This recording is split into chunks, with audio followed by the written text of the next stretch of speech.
আমরা সবাই হাতিয়ে হবে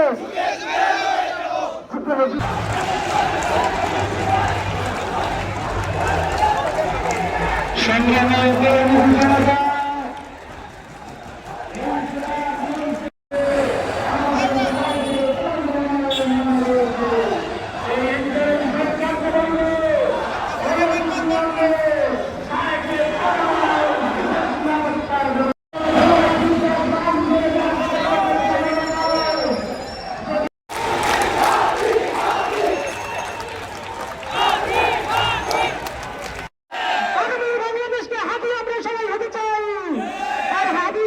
বিচারের দাখিল ফাঁসির কাজটা ঘুরিয়ে জনসম্মুখে দেখাতে হবে ইনশাআল্লাহ।